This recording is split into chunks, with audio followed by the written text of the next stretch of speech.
नमस्कार दोस्तों, स्वागत है हमारे यूट्यूब चैनल एग्जाम सिटी में। बात करेंगे एडेड जूनियर शिक्षक भर्ती प्रक्रिया और 69,000 शिक्षक भर्ती के लेटेस्ट अपडेट को लेकर। तो इससे पहले अभी तक हमारे यूट्यूब चैनल एग्जाम सिटी को आप लोग सब्सक्राइब नहीं किए हैं तो प्लीज़ सब्सक्राइब कर लीजिए, साथ में बेल आइकन प्रेस कर लीजिए ताकि लेटेस्ट वीडियो के नोटिफिकेशन आप सबको मिलते रहें। तो दोस्तों, एडेड जूनियर शिक्षक भर्ती का परिणाम तो महीनों पहले जारी कर दिया गया, लेकिन भर्ती प्रक्रिया अभी भी शुरू नहीं हो पाई है। अभ्यर्थी संक्रमित परीक्षा टालने की मांग की जा रही है। बात हो रही है पीसीएस मेंस परीक्षा की। अभ्यर्थी कोरोना पॉजिटिव हैं, रिपोर्ट दिखाकर पत्र लिखे हैं कि परीक्षा टाल दी जाए। वहीं 69,000 शिक्षक भर्ती में 6,800 जिला आवंटन की सूची अभी भी जारी नहीं हुई है। काउंसलिंग कार्यक्रम, नियुक्ति पत्र सब कुछ बाकी है।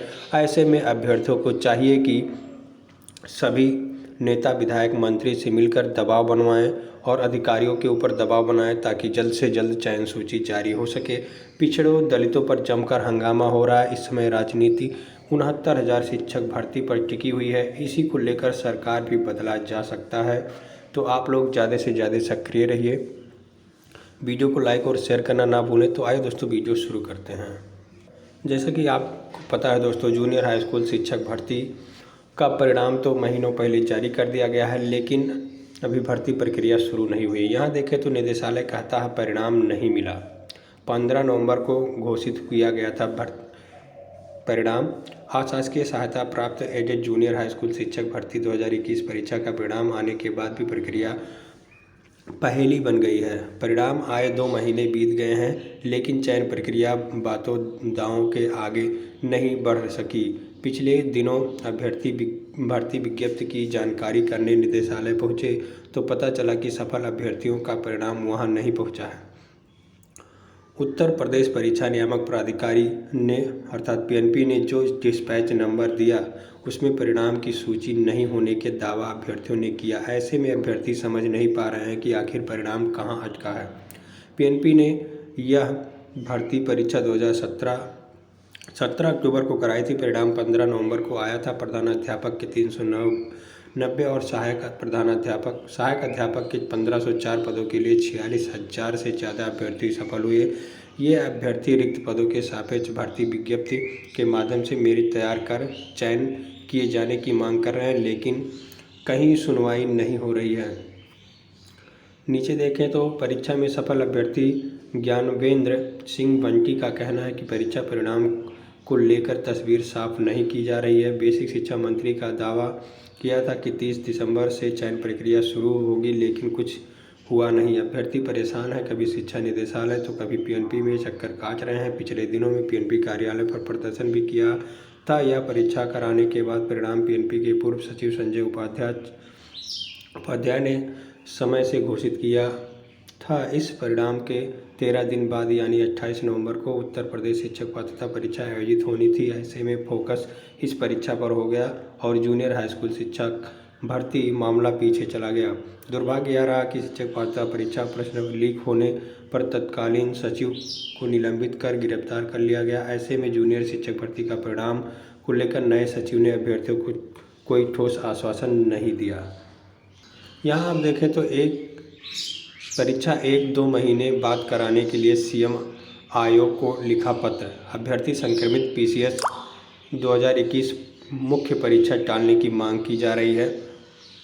दोस्तों, बात हो रही है कि कोरोना का ये कहर जारी है अभी तक और अभ्यर्थी संक्रमित हो रहे हैं, इसलिए मुख्यमंत्री और आयोग को पत्र लिखा जा रहा है कि पीसीएस की जो मेन परीक्षा है वो टाल दी जाए। अब बात कर लेते हैं 69,000 शिक्षक भर्ती में जो 6,800 की चयन सूची जारी हुई है। 5 तारीख को ही जारी हुई और आज 15 तारीख है, यानी 10 दिन बीत गए और जिला आवंटन, काउंसलिंग कार्यक्रम और नियुक्ति पत्र अभी भी बाकी है।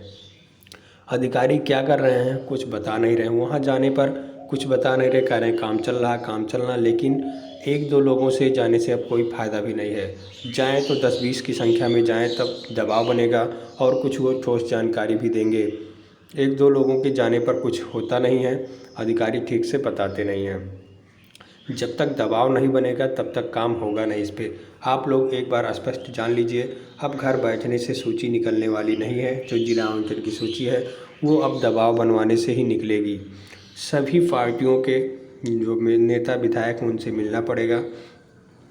जो बीजेपी के दलित पिछड़े वर्ग के विधायक हैं उनसे इस समय अवश्य मिलिए, और वो यदि कहेंगे तो जल्दी से आपको नियुक्ति पत्र देखने के लिए मिलेगा। तो आप उनसे ज़रूर एक बार कहिए, क्योंकि आप लोग देख रहे हैं अभी तक जितने भी नेताओं ने बीजेपी छोड़ा है सभी का मुद्दा 69,000 टीचर भर्ती ही है, जिसमें पिछड़े और दलितों ने 19,000 सीटों को अवैध स्वर्ण को दिया गया, जिन सीटों पर केवल पिछड़ों और दलितों का अधिकार था और उनको सवर्णों को दे दिया गया है। तो ये 69,000 शिक्षक भर्ती का मामला बीजेपी को ले डूबेगा यदि ये जिला आवंटन की सूची तत्काल जारी नहीं करते हैं। इसलिए सभी अभ्यर्थियों से अनुरोध है ज़्यादा से ज़्यादा वो सक्रिय रहें, ट्विटर अभियान चलाएं और नेता विधायक से मिल करके दबाव बनाएं। हर जिलों में अपने नेता विधायक सांसद से मिलें और उनके द्वारा कहलवाएं कि मुख्यमंत्री से कहिए कि जिला आवंटन की सूची जल्द जारी करवाइए। हम लोग बेसिक में जल्द से जल्द जाएं, तभी हम लोग वोट कर पाएंगे और हम लोग के साथ तभी न्याय होगा। ये देखिए 69,000 शिक्षक भर्ती में ऐसे ट्वीट किए जाते हैं। योगी जी अपने जिस तरह से हमारी 6,800 की आरक्षित लिस्ट जारी कराई है उसी तरह से शीघ्रता हमारे विद्यालय में भी भेजिए।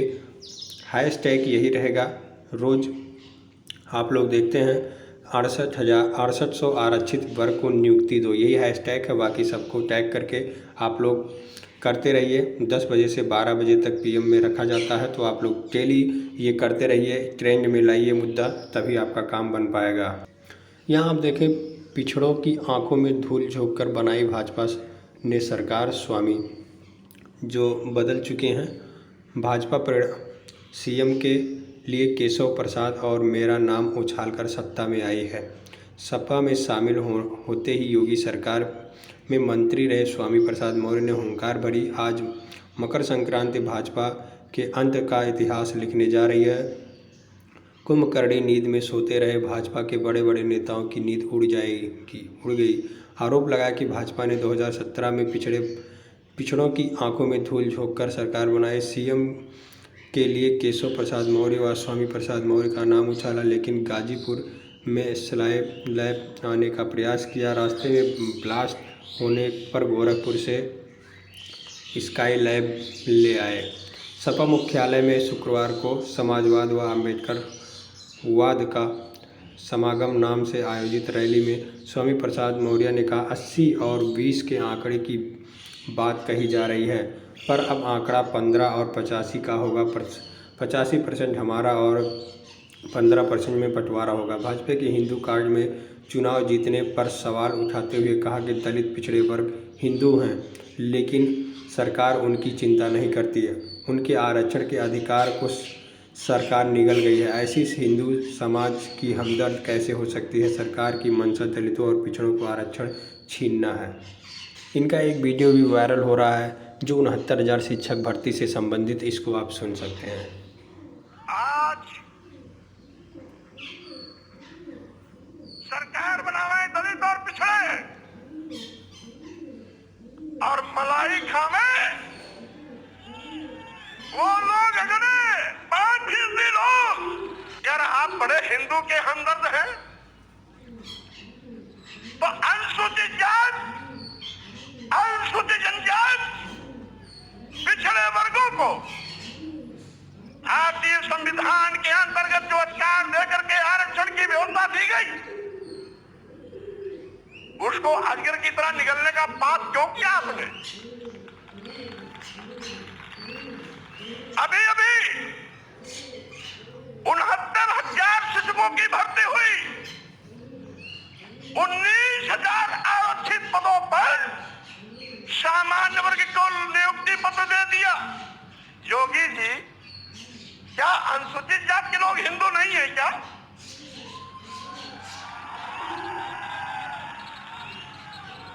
क्या अनुसूचित जनजात के लोग हिंदू नहीं है क्या?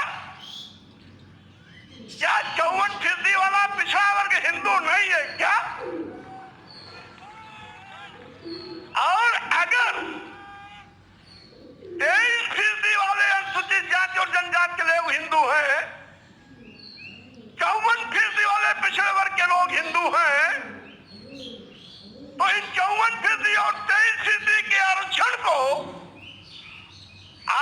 क्यों निकल गए, क्यों दूसरों को इनका हिस्सा दे दिया? आप बड़े हिंदू के हमदर्द बनते हैं। तो इसी प्रकार सभी नेता, विधायक, मंत्री यदि 69,000 शिक्षक भर्ती के लिए दबाव बनाएंगे तो निश्चित रूप से जल्द काम होगा। तो आप लोगों से यही अनुरोध है कि आप लोग घर पर न बैठें, काम करते रहें ताकि जल्द से जल्द चयन सूची जारी हो सके। बहुत बहुत धन्यवाद वीडियो देखने के लिए।